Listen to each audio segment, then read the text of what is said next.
Kawakami Banzai, the Manslayer and the Deaf Man. He's the Vice Chief of the Kihetai, and a man defined by the idea of living on and of following the back of another, as the best way to move forward is to chase after the back of another.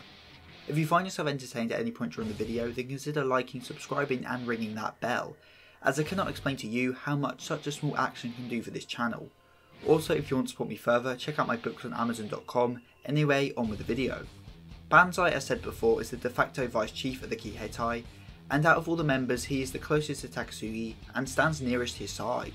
The two met after the Joy War, both wanted by the government, one for being a former member of the Four Heavenly Kings, a Joy rebel leader, and the other for being a manslayer, a common mass murderer. As they talk in jail, Banzai asks Takasugi what he plans to die for, and Takasugi replies, "Shinaneo." Something which inspired Banzai to no end, and was the source of his fascination on survival, on living to fight another day, and never dying, as once you die you can no longer fight, which is the reason he is so quick to withdraw from a fight when on the losing end, and why for most of the series he is seen not as a Kihetai fighter, but more as a negotiator, as when in battle your chances of survival are lowered. Another bit of symbolism synonymous with Banzai as a character is the idea of a back. As Takasugi said when they talked in jail, Banzai is a man who has claimed to have turned his back on his country, that he has turned his back on samurai. But that wasn't the case. Banzai never turned his back on the country, and that's the reason he had at the time been attempting to rescue Joy rebels from the jail. As if you turn your back to something, you are merely running away from it. Only when you chase after the back of another can you truly move forward. When they talk in those cells they are back to back as they are on equal footing, but once they leave it's different. They are no longer back to back. Takasugi is in front, he has his eyes set on the future before him with nothing to block his view, and Banzai is behind him chasing after the back of the man he swore loyalty to. As Takasugi will destroy the world, and Banzai will chase after him to see the new world he will create afterwards. Throughout the Rakkyo arc, Banzai chases after the Four Heavenly Kings after their backs. As much like Takasugi, they are greater men than Banzai, men he admires, and so men he must chase after towards their backs. They are men who, like Takasugi, have survived through hell and kept on living, never giving up in pursuit of their goals and in protecting those things precious to them as true samurai. Banzai really does admire Gintoki, Katsura and Tatsuma, as they are in his mind true samurai. Takasugi almost killed Nizo for suggesting he and Katsura are buddies, but whenever Banzai says similar sentiments and expresses his admiration for those men, Takasugi holds his sword and his tongue. This not only speaks for Takasugi's trust and respect for Banzai, but also for Banzai's admiration for those four legendary samurai that he just can't help but speak his praises.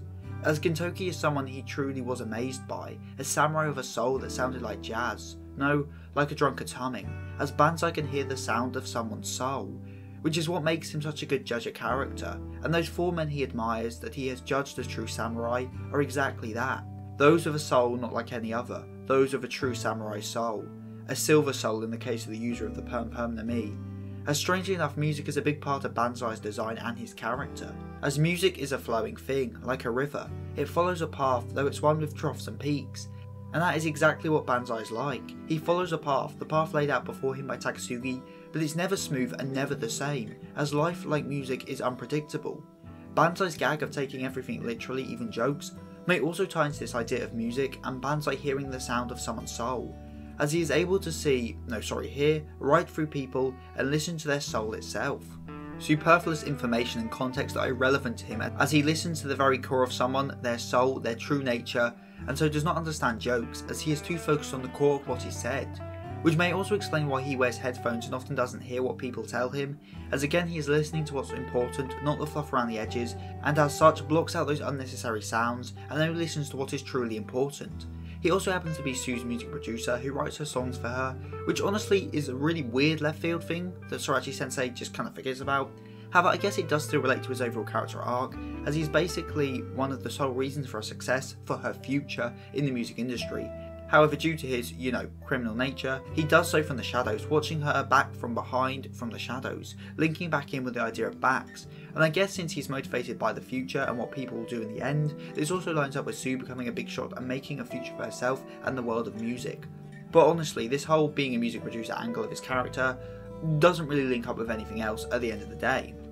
His relationship with Takasugi really is more than just leader and follower. They trust each other and they are truly friends. Takasugi gave Banzai a purpose and a back to chase after, and Banzai supported Takasugi from behind, able to give him a little push whenever he needed it. In the Raikyo arc, as Banzai thinks he's about to die, he has but one wish, for Takasugi in the end to die with his friend by his side, as more so than Takasugi's mission, Banzai cares for him as a person, as his friend. And so, as Utsuro and the Yamato invade Earth, he stands with Takasugi and with his fellow Kihetai, and he fights for the sake of the country that they had sworn to destroy. They fight harder than ever before, killing a manto after a manto in pursuit of their goal. Though that said, they are overwhelmed, and something has to be done. So Banzai stays behind to fend them off and tells Takasugi to run forward without him and keep his eyes forward and on the future, as if you look back, you can't move forward. And so, as he lets the back he has been chasing for so long escape from his sight, he finally comes to understand that there is more to life than survival, that you can still accomplish great things through your death.